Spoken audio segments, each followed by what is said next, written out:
But even that ruse would not have succeeded in the normal course of events, for the righteous Judah would never have lowered himself to immorality. Well, okay, I don't get it. So how... Of his own free will, Judah would never have united with her. So an angel forced him into the path of a harlot to begin the creation of the Davidic dynasty. Oh, that's priceless. We love our patriarchs and their descendants so much. So do you think that, like, Tamar was... What do you think what was really on her mind was the becoming the ancestress of the Davidic dynasty? Because she was really a very spiritual woman, and that she found this whole harlot thing distasteful? I noticed... I did wonder when Tamar was having her problem with Onan that it didn't mention any, she kept going back. So I was thinking, well, she seems to enjoy the act of coitus. And no, I don't know that she did dislike it. I don't know. And women want to have children, so I don't know. She's a tough read. But the idea that Judah was compelled by an angel to sleep with a hard woman seems to me implausible. Judah's action must be viewed in the perspective of the time in which he lived. As the Rambam writes, harlotry was permitted in those times, just as non-kosher foods were not forbidden before the Torah was given. See, the Torah hadn't been given yet, so harlotry was acceptable. I see.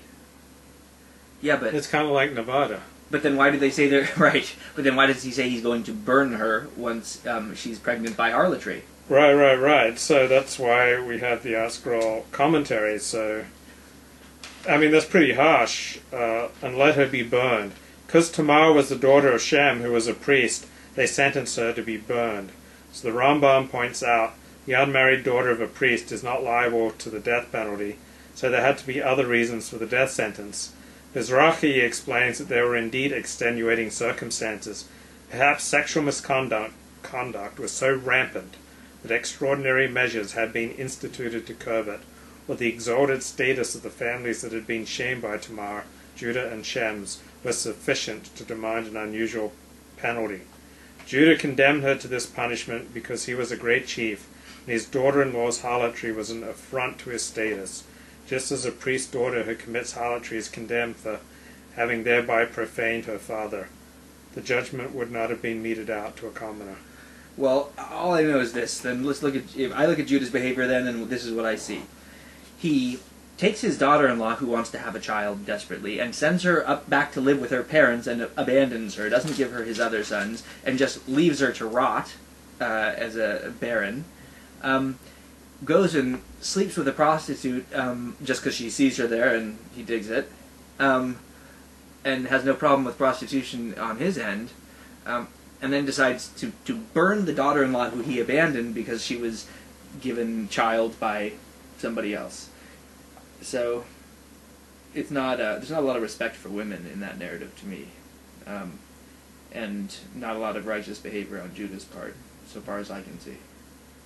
So Judah said in verse 23, chapter 38, let her keep, his staff, his pledges, lest we become a laughing stock. Right. For having pledged such things as valuable as a signet wrap and staff for such a trifle. Judah had not done anything illegal, and the items in Tamar's possession were far more valuable than the kid he had promised her, so that he would have been justified in investigating further to find the harlot, retrieve his pledge.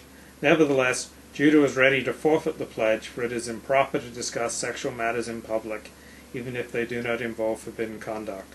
This is in stark contrast to modern codes of propriety. Yeah. So they're saying in traditional times it was okay to sleep with hookers, but not to discuss healthy sexual relations. Or even unhealthy sexual relations. Healthy or unhealthy. Yeah, I mean... Well, what do you make of that? I mean... I've got a lot of thoughts, but I'm forbidden. I mean, it's just another moment where, for me, where it's like, okay, like, I guess if it worked for them at that time, good for them, but it just doesn't seem applicable today. One thing that jumped out at me from this is that it said that he thought she was a harlot, or he knew that Tamar was a harlot because her face was covered. Yeah. That was interesting. That's how I find out which women are harlots. Right. And I go around West LA. Right, his face is covered. Really got me in trouble with some Muslim women. Right. First, there's that. First of all, I was like, "Oh, that's funny. That wouldn't give you a good success rate if that's how you judged him today, because your face covered is a sign of modesty normally." But then I was thinking, when you talk about the face, like in my experience, like women who are like hard women, like women who are hardened. So if they're sex workers or if they're whatever, they keep a lot of their pain and emotions managed internally. And so their face doesn't reflect what's going on. Now, an innocent woman, you just right. see what's going on. So, but that's something I've definitely noticed before. Like, and so I thought that's how he spotted the harlot. He said, "This is a woman who is keeping who's been through a lot, seen a lot, because she's keeping her real feelings and pain inside, and then showing something else externally. So that's a woman who has a lot of sex. Like, I don't know. It's just." I mean, I've heard that many hookers find kissing more intimate than having sex. Right. That some hookers don't like to be kissed by their right. clients. Has that been your experience with hookers? I have. I can say this truly. That I have no direct intimate experience with hookers, though I have known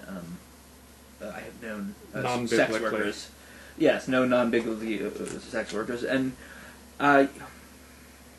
yeah, I think that's actually kind of common enough. I mean, certainly they're not going to kiss someone until often they wouldn't kiss someone until they know that they're also going to get paid for the sex. So there is a human-to-human intimacy about kissing that you can remove from sex if you want. Right? I mean, don't you think so? Yeah. Yeah, it kind of makes sense. It's interesting that she doesn't shame him when she's being brought out to be burned by presenting his stuff and everything.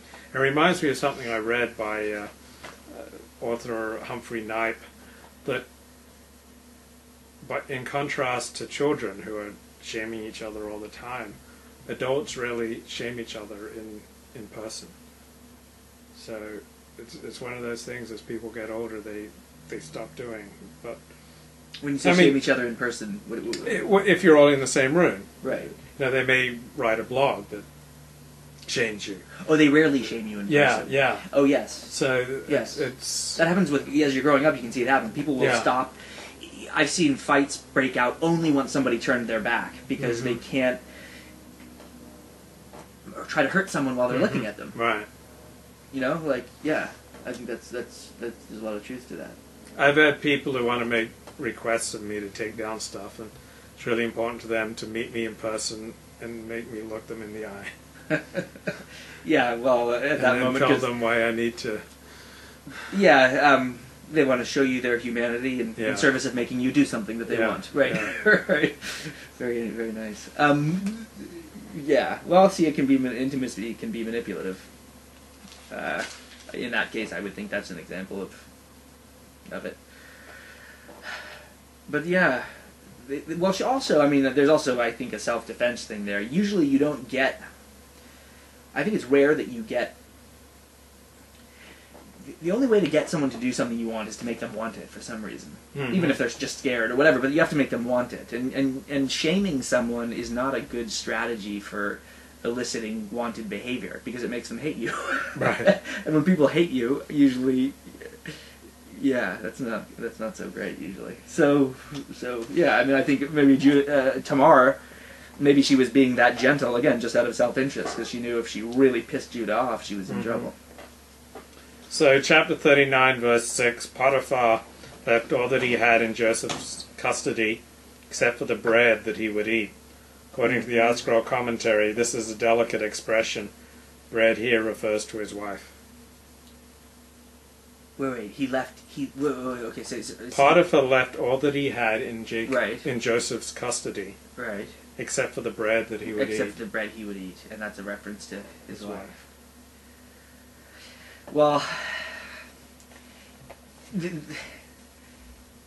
it's